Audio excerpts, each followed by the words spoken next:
Hey guys, we're here at Hatcher Pass with Ivan and Lauren, checking out the Little Susitna River.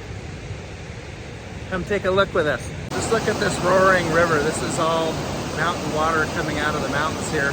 We're gonna take a little adventure and go up to the top of Hatcher Pass, so come along for the journey with us. So here we are, guys, at Independence Mine. Check this out. This is a 100-year-old gold mine here in Alaska.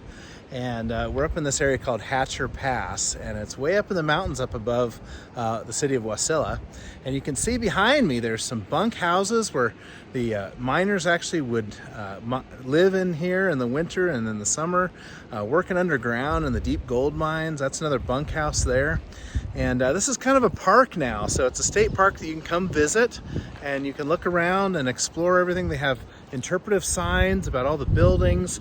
We're going to get to see some of the equipment that they've left behind and see some of this beautiful area. So come check out Independence Mine here in Hatcher Pass in Alaska.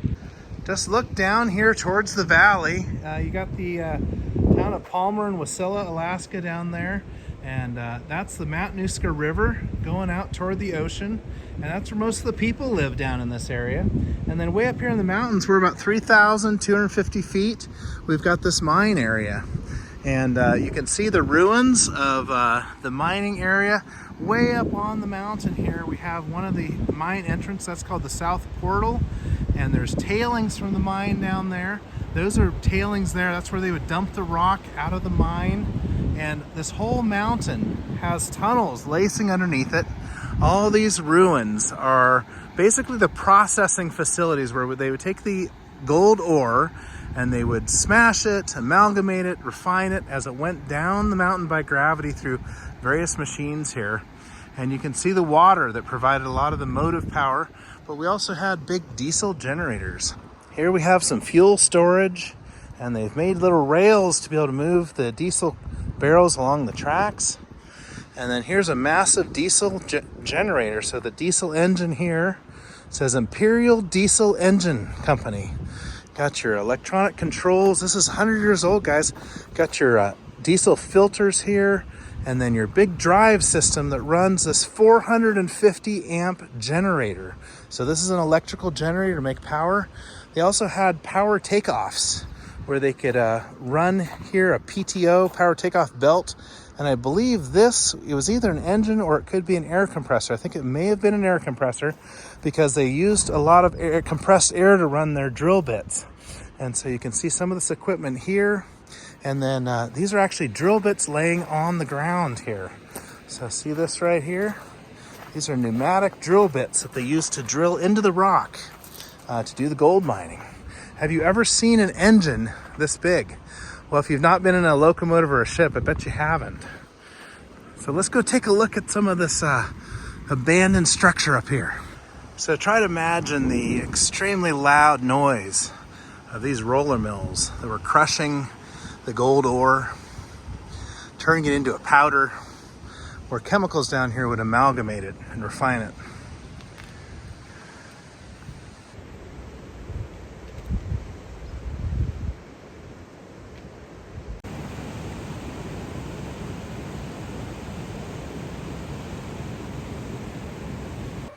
Got some examples of some pneumatic drills here.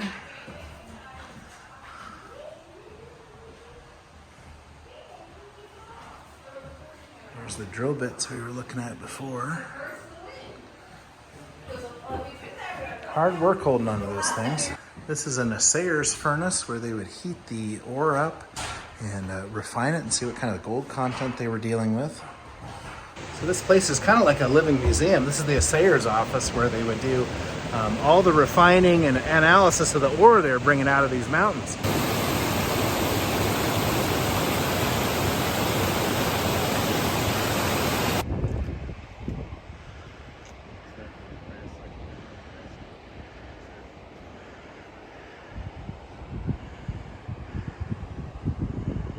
So this is another view just looking down on the camp. When you first get here, this is the camp supervisor's apartment or house right there. And it's kind of like a little living museum. You can go in there and look at how life was like 100 years ago. And then of course the bunk houses for all the single men Yes, no ladies. Single men living there, working in the mines, really rough conditions, and then like the machine shops and power station and so on down there. All the processing facilities are now collapsed. And what a beautiful day up here in Hatcher with the clouds. So here we have one of the electric little locomotives they used on the line, and look at all these old electrical connections and 12-volt batteries inside here that pulled all these ore carts. How do these work? Pretty primitive wheel and axle. So you turn it, the cart comes along and you turn it, swivels, and you basically can turn it that way and then unlatch it down here and then dump it out.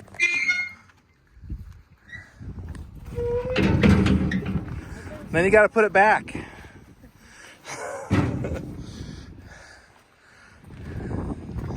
Gardner, Denver.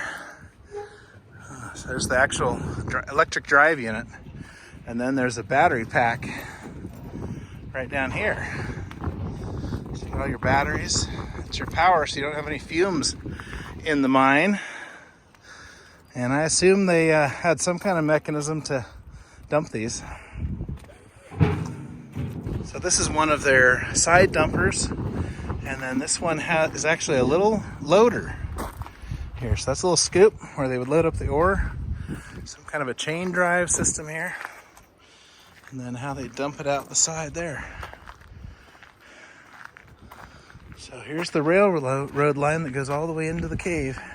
And here we've got all these collapsed workshops up here near the mine entrance. You can see a lot of the old relics in there. Look at those old pipes and barrels, shelves with drill bits and pipes, pipe fitters shop.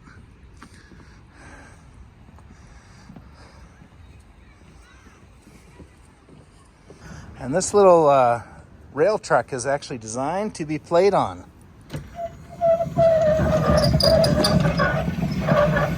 Woo! So there's the mine entrance. We're gonna go in there in a second. And just look at this view down here. These are the old supports where they had an aerial tram where they brought the ore out of the mountain from there and from over there. And these are the supports where they would run the tram down here and put it in the processing facility that was right here that's all collapsed now. Are you guys ready to go inside the mine? We're gonna actually go into the mine entrance here. There's one of the old mine cars. Here we go. Here's the water tunnel. Look at this. Of course they have it blocked off, but wouldn't this be fun to, get permission to get in there or break in there and go explore? And it's just full of water coming out of here. The whole tunnel is just water. Here's the pipes where they used to actually truck the water out of here through these pipes down to the camp. Got to keep the water out of the mine. What a view here, look at this. Isn't that great? So the rail cars go right down this way, and right over the edge there. This little display shows how this water tunnel is a later addition because everything went in and out of the mine by aerial tram before. Once they built this, they started using it to bring all the supplies into the mine and to bring all the ore out. So you can freeze frame there if you want to read that sign. Look at these old tough bucks from back in the day. I don't think they're scared, but they're coming in.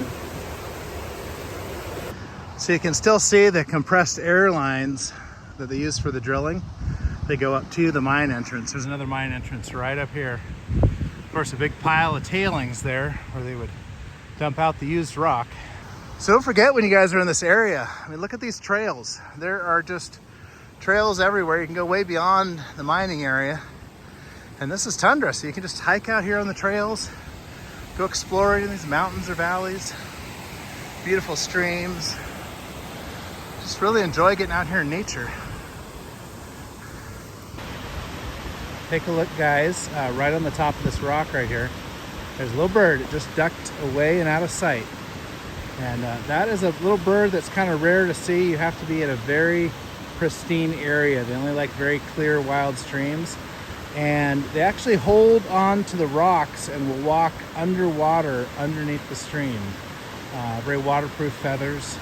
And there goes one right by us down there.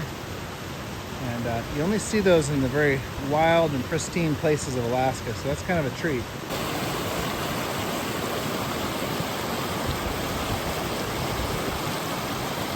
So hey guys, I hope you've enjoyed this little tour of Independence Mine up here in Hatcher Pass, and also some of the surrounding tundra that you can explore, and just get out here and hike and enjoy the great state of Alaska. So come on up and try it out for yourself.